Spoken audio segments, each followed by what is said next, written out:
그래서 주식을 굉장히 많이 보유하신 분들 같은 경우에는 의결권을 행사하기도 해요. 그 기업에 대해서 내가 이제 경영에 참여하는 형식으로 하시기도 하는데, 근데 보통의 주식 투자를 하시는 분들이라면 이거와는 좀 거리가 먼 투자를 하게 되실 거예요.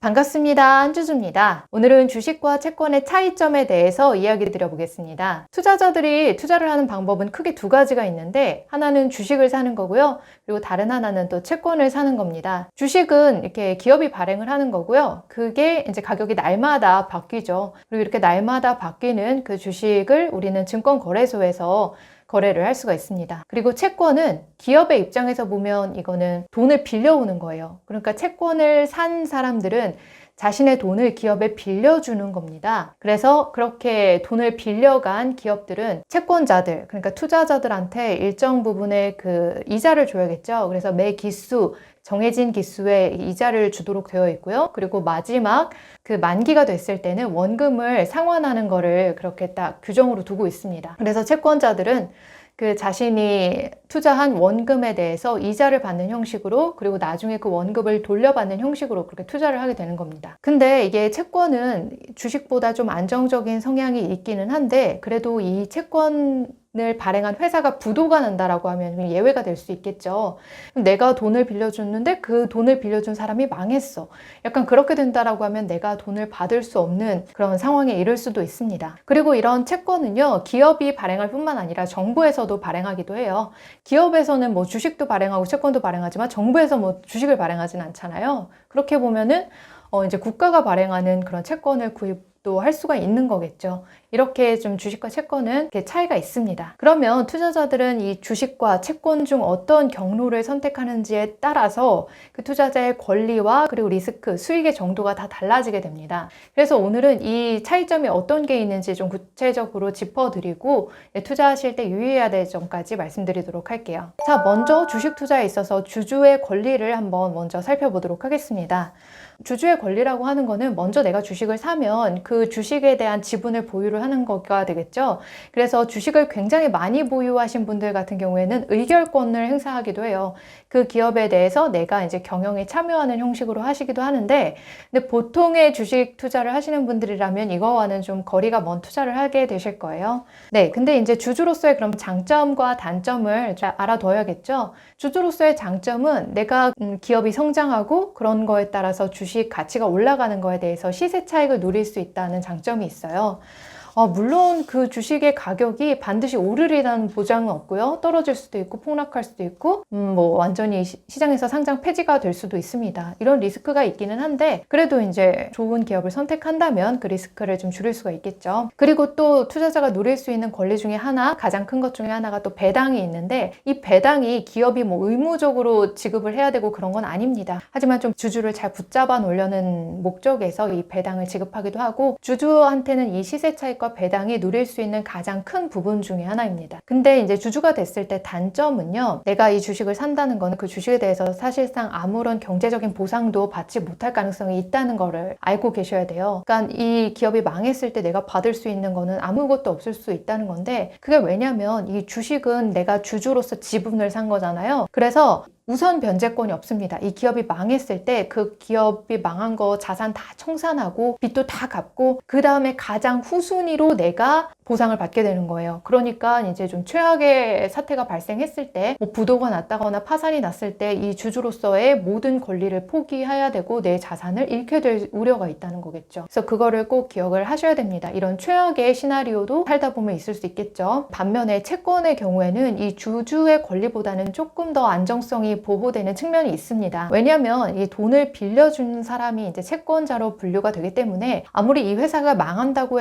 해도 돈을 빌려준 사람, 그러니까 돈을 빌려준 사람한테 그 우선적인 변제권을 부여를 하게 돼요. 그러니까 뭐 기업이 청산이 됐을 때, 그 기업이 청산됐을 때 그 남은 돈을 이제 대출을 해준 사람들한테 먼저 갚아야 되는 그런 의무가 있다는 거겠죠. 그러면 채권자 입장에서는 이자도 꾸준히 받을 수 있고 나중에 내가 우선 변제권까지 함께 노릴 수 있기 때문에 조금 주식보다는 더 안정적인 위치에 설 수가 있겠죠. 하지만 이게 또 무조건적으로 안정적인 건 아닙니다. 이 회사가 어느 정도의 신용도를 가지고 있느냐에 따라서 또 다르고, 이 회사가 또 청산했을 때 남는 게 없을 수도 있잖아요. 빚이 너무 많았던 회사라든지 그러면은 그 적절한 자신의 권리를 지키기가 어렵기 때문에 그거는 이제 신용도를 잘 따져보고 투자를 하신다면 주식보다는 그래도 안정적으로 채권에 투자를 하실 수가 있을 겁니다. 그리고 이게 뭐 만약에 정말 안 좋은 상황이 돼서 내가 채권을 샀었던 그 금액만큼을 전부를 다 돌려받지 못한다고 해도 일부만 그렇게 좀 돌려받을 수도 있어요. 그래서 그런 것까지를 생각하면 조금 더 안정적이라고 볼 수 있겠죠. 뭐 예를 들어서 아르헨티나가 국가부도가 났었는데 2001년도에 그 아르헨티나에서 발행했던 채권이요.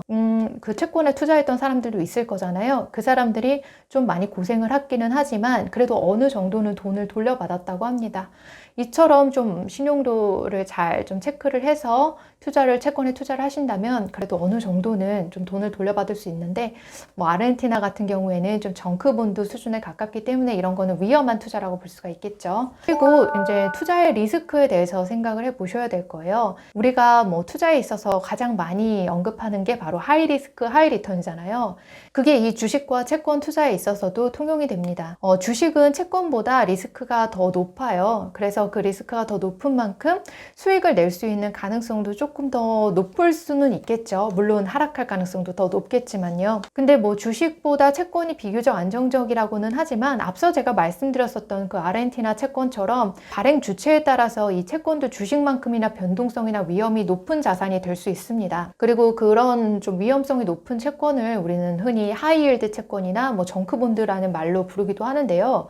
이런 것들은 신용도가 굉장히 낮은 채권을 일컫는 그 용어입니다. 그래서 이런 것들에 대해서는 조금 채권 투자의 초보라고 하시면 거리를 두는 게 필요할 것 같습니다. 왜냐하면 아르헨티나 같은 그 특정 좀 국가에서 발행한 채권 같은 경우에는 리스크가 되게 높은 게 이유가 이게 신흥국 시장의 경우에는 리스크가 높다고 보거든요.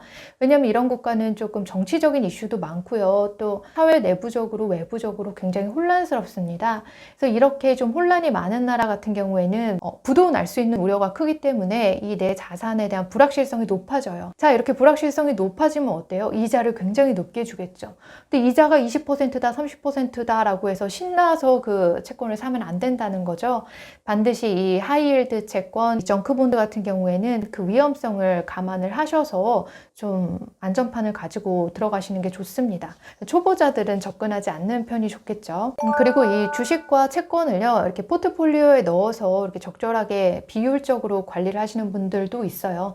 뭐 주식 대 채권을 7대3의 비율을 운영한다든지 이렇게 투자의 포트폴리오를 꾸리는 분들도 있는데 이게 되게 좋은 방식이 될 수 있습니다. 주식과 채권은 일반적으로 그게 비슷하게 움직이는 자산이 아니라고 하거든요. 그러니까 주식 가격이 오를 때 채권 가격은 좀 별로 안 좋고 주식 가격이 하락할 때 채권 가격은 좀 좋은 경향이 있고 이게 약간 이렇게 경기 상황에 따라서 달라요. 그렇게 상관성이 낮은 자산의 경우에는 같이 이렇게 보유를 하게 되면 조금 내가 위험 상황에 이렇게 대처를 할 수 있는 그 룸이 생기겠죠. 그래서 이제 주식하고 채권을 이렇게 함께 투자를 하시는 분들이 많이 있습니다. 일반적으로 채권 같은 경우에는 언제 가격이 하락하냐면 금리가 이제 하락할 때 채권의 가격이 올라갑니다. 금리는 언제 하락할까요? 경제 위기가 닥쳤어요. 지금 경제 위기 한복판에 있어. 그렇게 경제 위기 한복판에 있으면 국가에서는 이제 더 이상 이렇게 높은 금리를 유지하면 안 되겠어 라고 하면서 금리를 막 떨어뜨리겠죠. 이게 좀 우리나라의 유동성도 늘리고 이 투자도 활성화시키기 위해서요. 그렇게 금리를 하락시키게 되면은 채권의 가격은 쑥쑥쑥 올라갑니다. 반면에 이렇게 지금 경제가 어렵고 금리가 막 하락하고 있는 상황에서 주식시장은 또 한편으로 어려울 수 있어요. 왜냐하면 경기가 안 좋으니까 또 판매도 잘 안 되고 주식 수익도 별로, 기업의 수익도 별로 안 좋고 배당도 별로 안 좋고 그러니까 또 주식 가격도 안 좋고